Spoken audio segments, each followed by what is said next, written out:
Magandang araw po sa inyong lahat mga kababayan. Ako po si JDB, ang inyong abang lingkod. Okay, so pag-usapan po natin ngayon, ito namang event po kahapon, no? Yung noong May 17. So itong Resign Sara movement. Yan. Ah, so isa po tayo roon sa mga organizer. Pero ang aming pinaka puno talaga, pinaka talagang nagkonsepto nito, wala hong iba kung hindi si Mami Peng. Okay?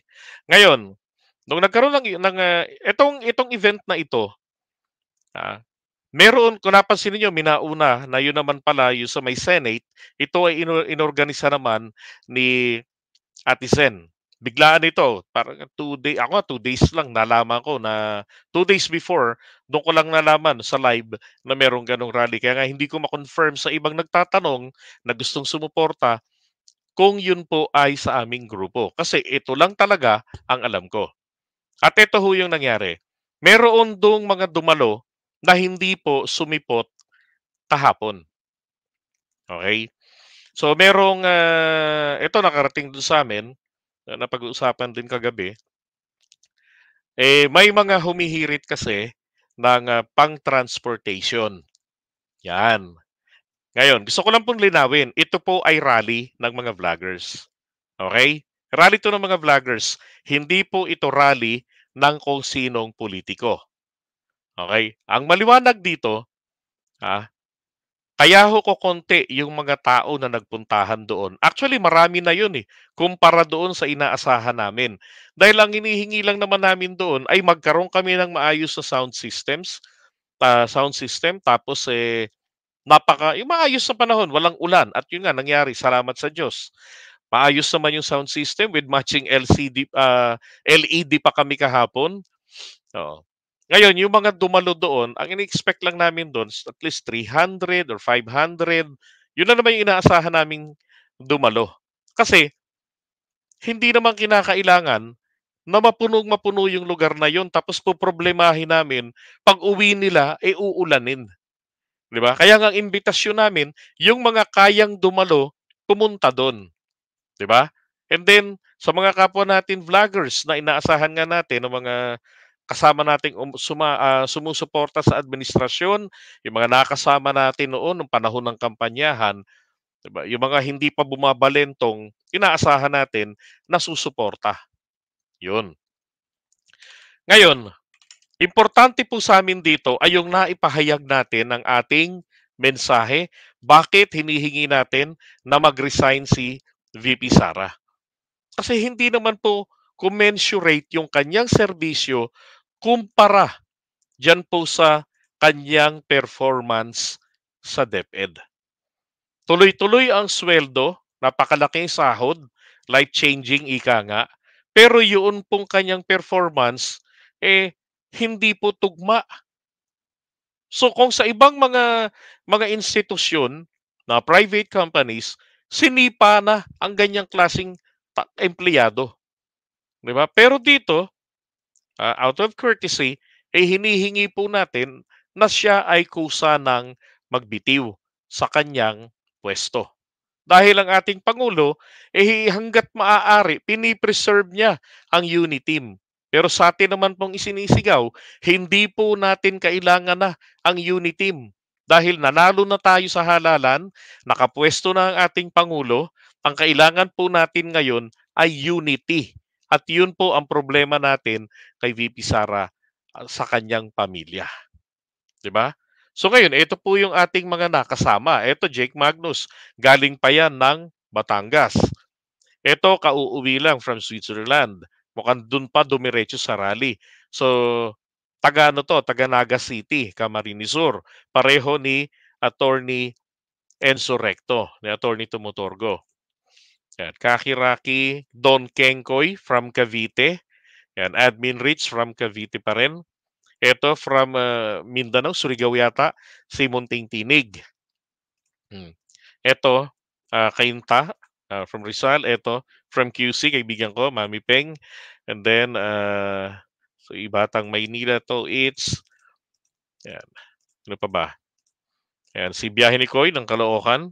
Yan, Ka-Coffee, andun rin ho. Diba? Si Zendanga. Yan. And then si Maestro Paul TV ng Baguio City. Hmm. Pagkatapos pagkatapos ng event, ibigay sa amin yung mga regalo niyang mga gulay at strawberry na binigay ko kay Tinay. Bumiyahe na rin po siya pa Baguio. And then kinabukasan nga, ano naman, defense naman yata ng thesis niya. And then Ali Bugha, yan ng Dubai. Yan, Nino Barsaga, si Cap, dumating rin hudong kahapon. Papa Trix. Yan, Models of Manila, isang Sconian dati. And then si Ballpoint Man, Mike Cervera, na mayroong special message doon. Yan, maaga ring dumating. And then si Chris Ulo, nako, napakagaling rin magsalita. Banat Boy, yan, ng Dubai. Then si Streetwise with Takero, mula naman po sa Iloilo. Bumiyahe papunta rito. At syempre ako po, taga rito. Mima Alicia. No, kung di nagkakamali, Samar ba siya o Leyte? Si Mima Alicia. Bumiyahe rin. Nakasama rin natin. Diba? Ito nga yung mga mensahe na hinihingi natin sa Pangulo natin na bakit dapat palitan na po si VP Sara. Yung pagdalo niya roon sa Murahan Rally. Yung ranking natin na nasa top 5 mula sa hulihan doon po sa PISA. 'Di ba? And then yung kanyang ayaw pang aminin pero halatang-halata naman yung kanyang interest when it comes to foreign policy ay pabor sa China. Hindi nga niya masita na hindi nga makapagpahayag ng kahit na, 'di ba? Kaunti man lamang na pakikisimpatya doon sa mga hinaharas ng mga mangingisda. Why? Siyempre, iniingatan niya nga naman ang namuhunan sa kanyang kampanya. And katulad ng binanggit ni Attorney Enzo Recto, pag yan ang nanalo, ang maliwanag lang dito, lahat ng ginawa po ni dating Pangulong Duterte ay ibabalik niya. So i-reverse niya, gaya ng binanggit ni Daddy Diggs, di ba?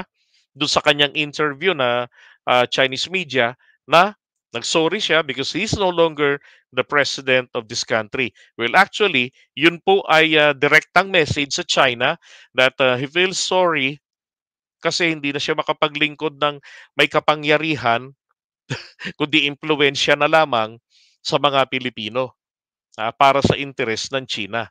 Pero kung bibigyan ng pagkakataon, i-reverse niya lahat-lahat. For VP Sara na hindi makapagsalita kahit nang hindi man pagkontra sa sinasabi ng tatay niya, bagkus yun lamang na pagsimpatya sa mga mangingisda natin sa West Philippine Sea, alam nyo na ang ibig sabihin nun. Di ba? Sa kabila ng samot-saring pressure, wala ho talaga. Mainam pa ho kung magpakatotoo at magsabi na 'di ba?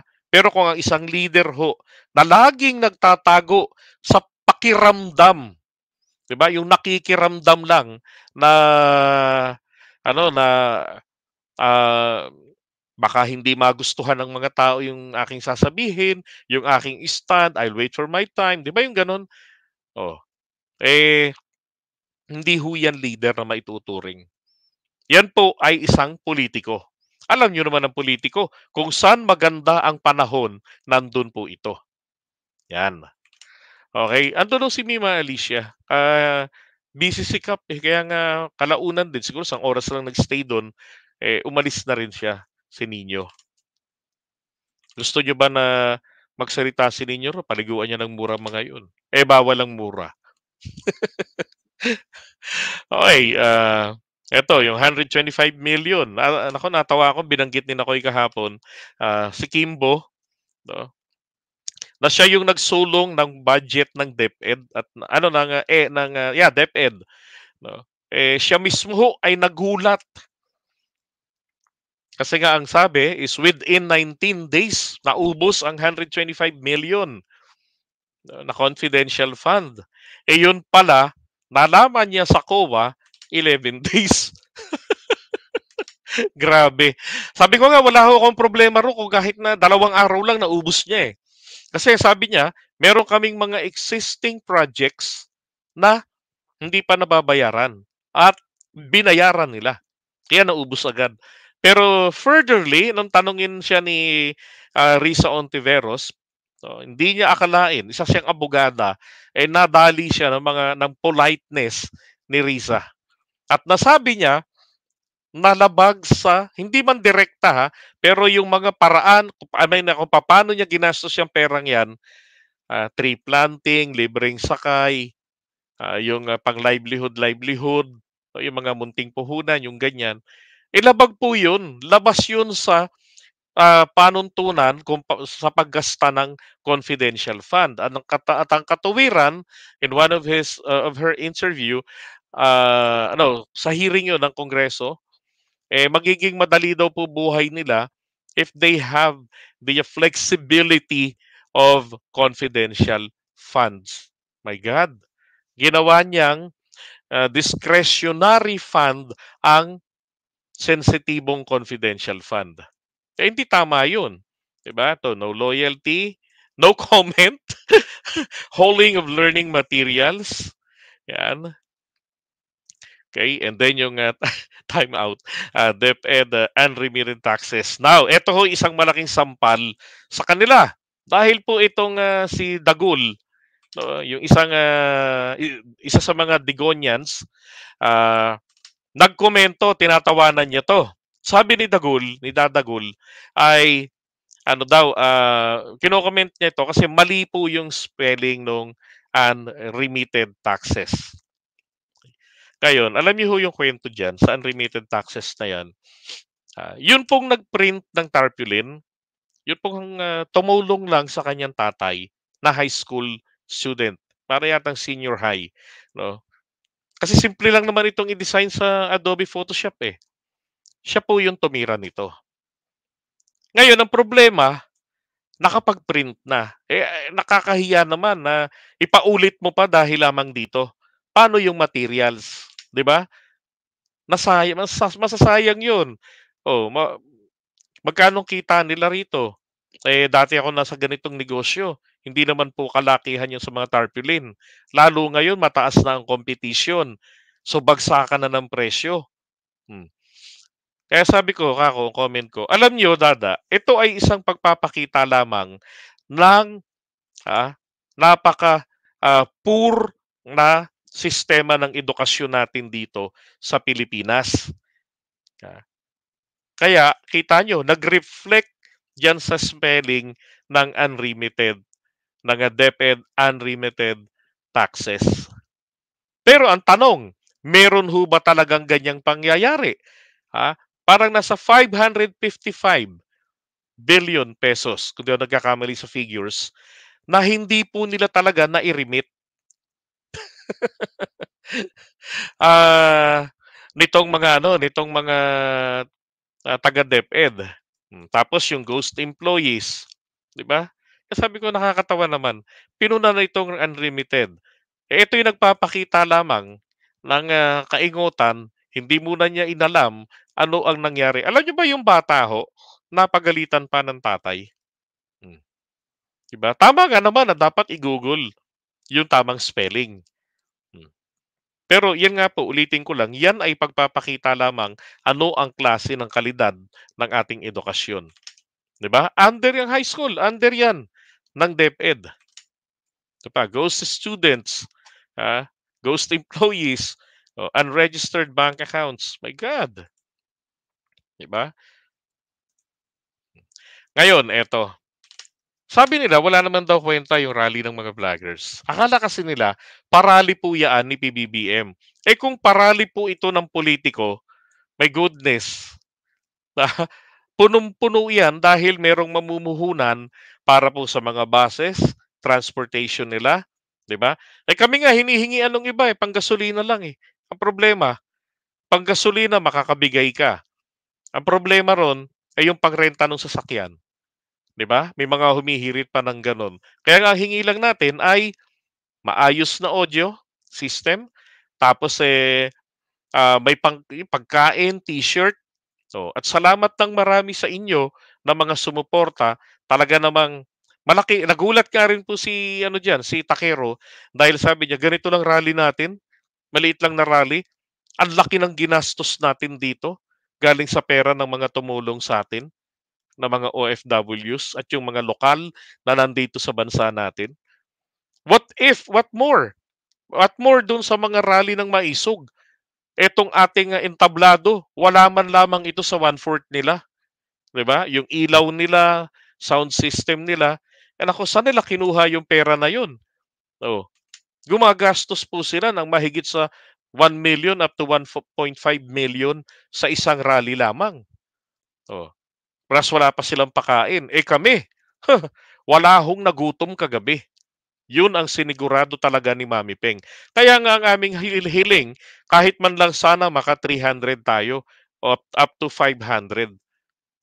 Hindi yung kailangan dumagsa. Kasi ang original po talagang plano rito, ito pong rallying ito, sa harapan ng DepEd gaganapin. Hindi po kailangan doon ang dumumog ang maraming tao. Alam niyo yung mga aktivista, kami pagka nagrarally, okay na kami ng mga 30, 50, okay na kami doon.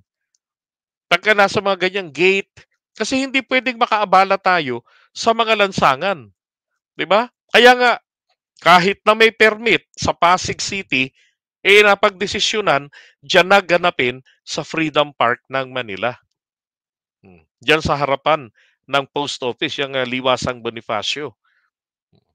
Kaya ho ganyan kakonti yan. Walang politiko, okay? Walang Bongbong Marcos na presidente, walang kahit na sinong politiko po ang sumampa diyan. At yung nagbigay ng sa pakulay rito sa atin na $500, yun po ay binambayad ko sa t-shirt. 200 pieces yun mahigit na t-shirt na ginawa po sa Cavite. Magkano ang presyo ng isa? 159 pesos. Okay?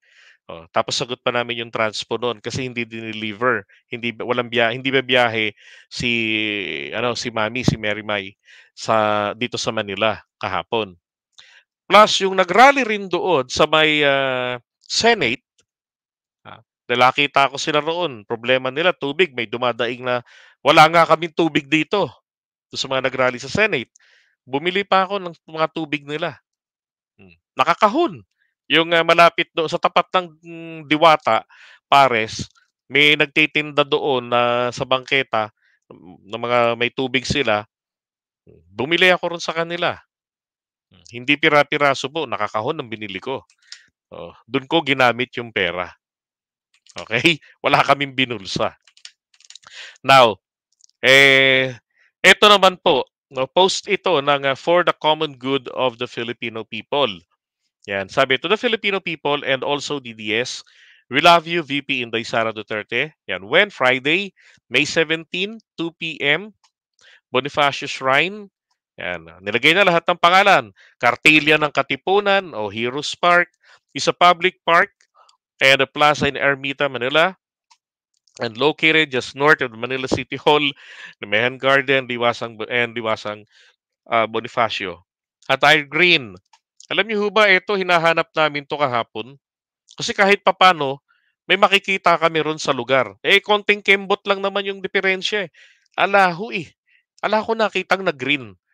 Ang nangyari pa, doon pa mismo sa may party galing ng City Hall, may mga tumatawid ng Taft Avenue papunta sa venue, kung hindi naka-civilian, mga nakapula. At nakasama namin sa rally. Now, program nila, 3:30 p.m. daw, may misa. Okay? And then alas 4 ng hapon, eto na, message of love to VP Inday Sara Duterte by all participants from different areas. Kinagabihan daw po, alas 6, intermission, 7 p.m., magsusumba sila. Kaya nung makita ko to nung a day before, sabi ko, Putes, magsusumba kayo? Nakikita nyo ba yung nakikita ba ninyo yung weather forecast? Nauulan? Kaya sabi ko, naku, magdasal tayo na hindi tayo ulanin. Diba? Kasi importanteng makapagsalita tayo. Tsaka yung mga taong darating, huwag ulanin. Yun ang importante. Tapos tong mga to, matapatan lang kami. Pang finale pa nila, Zumba. Kung umulan kahapon, di ba? Malamang tong mga to namimilipit sa rayuma. Itong mga to, malamang may sakit tong mga to, inuubo to. Kaya sabi ko, biro ko pasalamat kayo sa amin. Kung natuloy kayo ha, yun lang yun. kung natuloy sila. Then wala po talaga akong makitang picture. Ah, hanapin ninyo yung mga pictures na yan. Nako, wala kayong makikita diyan. O nga pala ha, balikan ko lang yung dun sa pinagawang t-shirt. Kasi pag kwinenta nyo yun, alam ko $500 parang nasa 28,000 yun. No, pag kwinenta nyo yun, binabawasan niya ng YouTube ng 30 up to 35%. Okay? Kaya, magkano lang yung natira doon, yun lang po yung napagawa natin. That's why, ah, naglabas kami ng GCash, base na rin sa request ng marami sa atin, para doon po direkta ibabagsak ang mga tulong ninyo. Okay? So yun po, direkta sa isang account lang kay Mami Peng. Hmm.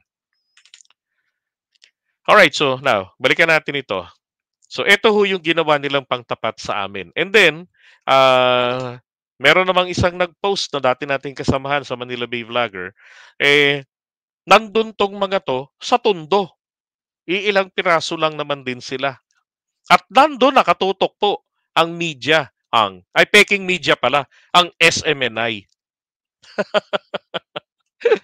Pero to, nako, hindi humahagilap ito, yung mga tao na yan. 2:00 pa yung mga yan nagpuntahan, nagsimula, pero wala. Sila ho ang mga nilangaw, hindi po kami. Sapagkat nagawa namin kung ano ho talaga yung aming plinano. Okay? Dahil alam namin na may mga taong darating, kaya naman, dahil nanawagan kami, naghanda kami ng pagkain para sa kanila. At hindi po kami nagbenta ng t-shirt. Pinamigay po yung mga t-shirt. Kung napansin nyo, yung t-shirt na bit-bit ko, yung nakatali rito sa may belt bag ko, yung minsan sa balikat ko, yun po dapat susuotin ko. Hinihingi po ng mga tao. Pinamigay ko rin. Nagkaroon na lang ako ng isang t-shirt na pula nung pauwi na kami. Kasi merong nagtabi. Tapos yung pinagawa kong t-shirt na kulay puti, wala ho napunta sa akin ni isa. Ni wala akong souvenir. Ang daming humingi. Okay? At hindi naman doble-doble yung mga hiningi nila. Kaya nga sabi ko, kung bibilangin natin, nakuha namin kung ilan yung target namin. Kasi yung sa akin lang, mahigit 200. Yun pang t-shirt na iba na galing po kinabiyahe ni Koy. Oh. Alam ko ano yata, Munting Tinig, meron din kay Munting Tinig. Gusto kong tutuusin, umabot yan ng mga halos siguro mga nasa 1,000 yung mga t-shirt na yon. Yung iba ho kasing nagpunta ron, nagpakita ng suporta, sobrang aga. Tapos para hindi sila maulanan, hindi na nila hinintay na magsimula ang programa, umuwi na. Kasi nga akala talaga nila uulan. Yung iba naman, pagpalo ng kulog at kidlat, nako, nagpulasa na. Naiintindihan naman po namin yun. No. Pero may mga naiwan pa rin. Okay? So hindi ho namin ninenok yung mga t-shirt. Okay? Pinamigayan pati pagkain. Oh. Ngayon, eto po. Yung support Morales. Meron po silang ganitong katarantaduhan. Sabi baka gusto nyo po, nyo po ang t-shirt guys. Good day po. T-shirt are all sizes available na po. Extra small, small, lang yan parang kasama yung bata, yung anak, small, medium, large, XL, 2XL. Presyo, 499 pesos per shirt. Hindi pa kayo nahiya? Ay, nahiya pa kayo? Hindi nyo pa ginawang 500 pesos? Yung wala raw pong mukha. Yan walang mukha. And then, 200 pesos will go to Sir Jonathan and family. Ayos. So, ito ho yung literal na may kumita. Okay? Kumikitang kabuhayan. Kaya natatawa ko sa nag-aakusa kay Mami Peng na pinagkakitaan daw yung event. Well, siya rin naman po maglalahad sa inyo. At katunayan po, may natira pang pera. Pinost niya yun eh. Sabi niya, kung hindi nyo na po babawiin, gamitin na lang po namin pan-swimming. Kaya lang di namin magawa. Iba sa amin, hindi na makalakad ng matino at lalo na siya, nananakit pa yung mga paa. At kagabi, parang pato na maglakad. Dahil nga po sa maghapon, ilang araw na niyang pinaghahandaan yan. Pero ito, ha, Protect Morales, sila ho ang merong bentahan. Okay? Oh, yan. Defend. So yung walang mukha, ito, 499. Nice. Tinanggalan nyo pa ng mukha, ah. Paano yung merong ulo? Eto. Baka siguro 1.5 yan. Sus Mariosep, 'di ba? At kahapon, hindi pala 599, sorry, ito. 499 yung walang mukha. Ito pala may presyo, 699 so 700 yung merong mukha. Grabe naman. 100 ang presyo ng 200 ang presyo ng mukha ni Morales.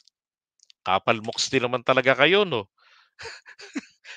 So tong mga to, ang pinagkakitaan pa yung rally nila, yung Protect Morales.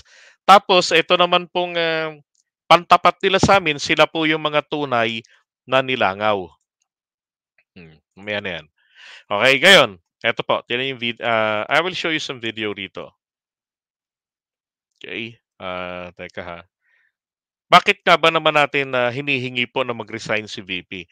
At eto talagang dapat maging cautious tayo kung gagawin pang presidente to.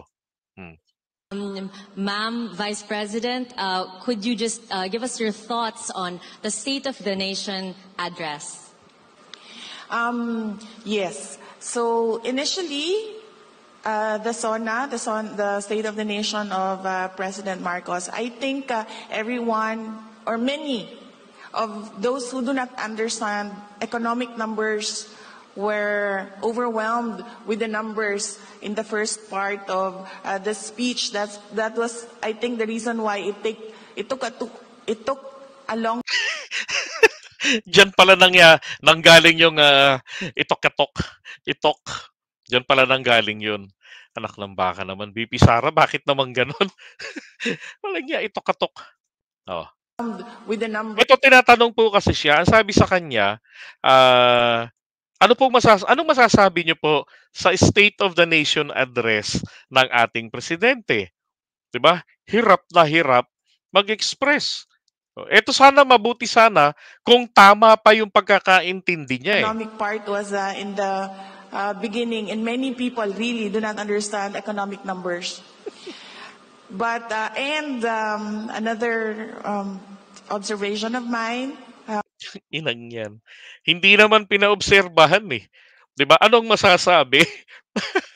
Tama, walang-wala kay PBBM. Kaya nga sabi ko, sorry po sa inyo. Nabudol ko kayo. Bakit? Ako akala ko matalino eh. Kasi nga abogada. Anak ng baka, iyon pala. Sabi nga ni kapatid na Trexie, no comment na lang sana. Was immediately after the speech. Kay Attorney Migs. Tawag ko kasi kay Congresswoman Migs Nograles, attorney. O kaya Migs eh. Kay Migs lang eh, Nograles eh. Sa tingin niyo uubra to kay Migs Nograles? Kahit magdebate yata itong dalawa, di uubra eh. Of the president, while I was going home, I was talking to one of our writers in my office, and I told him that I really liked how the speech was written because I do not write that way, and I truly appreciated the form that. Talagang observation, ano? Talagang observation. Nagtanong pa sa writer. Speech was composed, and as a cabinet secretary, and one who is the other half of the unit team, I would say that the State of the Nation of address of President Marcos was on point and perfect. Thank you.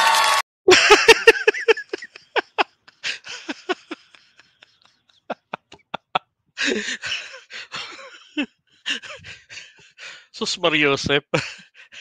Yung mga sabi nga ni Kuya Boyet Antonio, yan, support nyo rin po yun. Sabi nga, ang mga banat nun, Yung mga gustong magtanggol dyan, pagtanggol nyo na, pumasok na kayo dito. Sus Mariosep, madam, hindi maintindihan yung assessment at versus observation. Eto pa kasunod. May kasunod pa to eh. Ito. Yun ang sinasabi ng DepEd.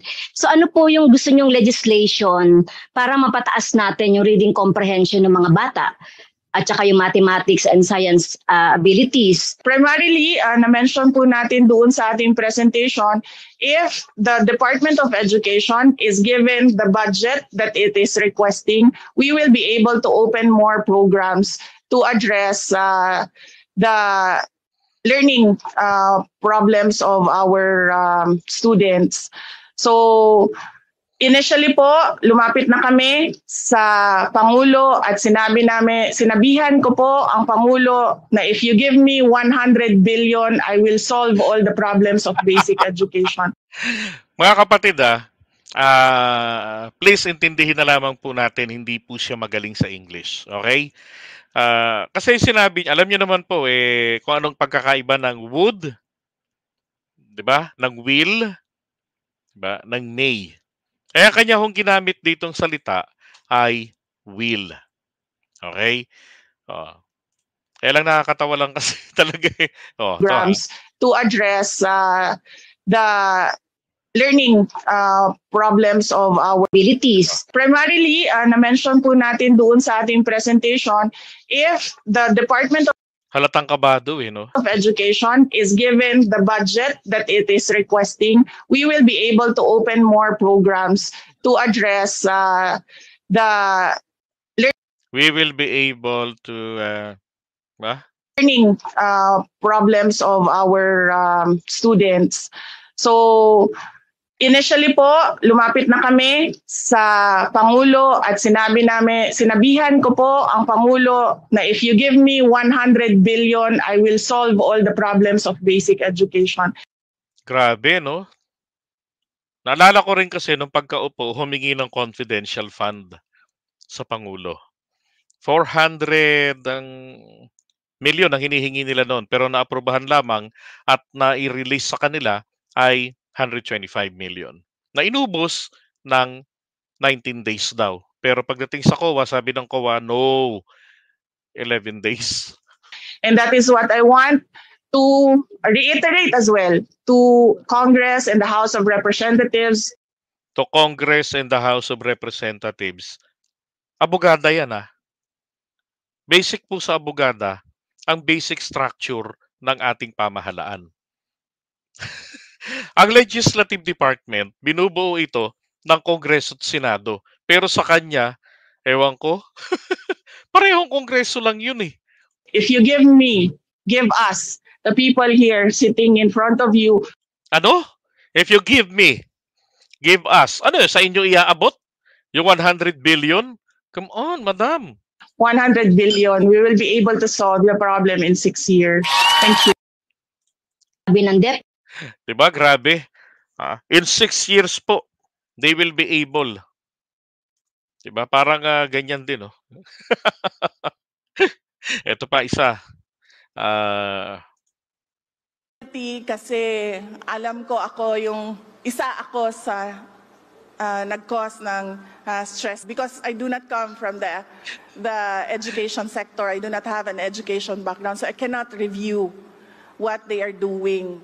And I rely on their expertise and all the stakeholders who did the review. Crown jewel. Yan, top performing cabinet secretary po. Diba? Talaga naman pagdating sa mga survey na halatang manipulated. Kung sino nag-manipulate, ewan ko.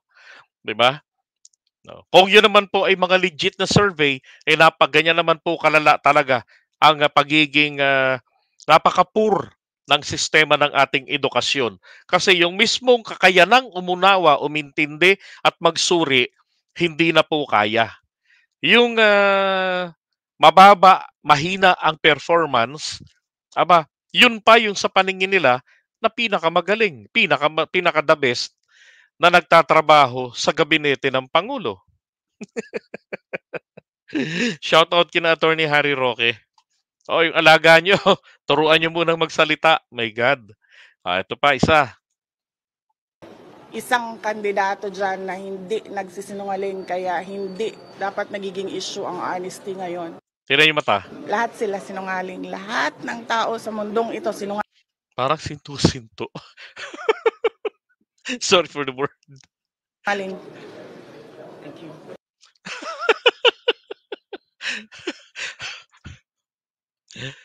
Alam nyo, yan po yung isang dahilan. Kaya hindi po ako nag-law. Dahil ako ay mahina sa English. Anak ng baka naman, Inday Sara. Di ba? At mga Digonians, gagawin yung presidente pa yan. Dahil lang ayaw nyo kay PBBM. Sus Mariose, para kayong umayaw sa kinabukasan. Grabe. Tuloy pa natin. Lahat ng tao sa mundong ito sinungaling. Thank you. Sus Mariosep. Ay nako, ewan, Kalerki. Diba? Okay. Basta sa amin, yun lang na ipaabot namin. Okay, and then, so iwan muna natin itong part na to.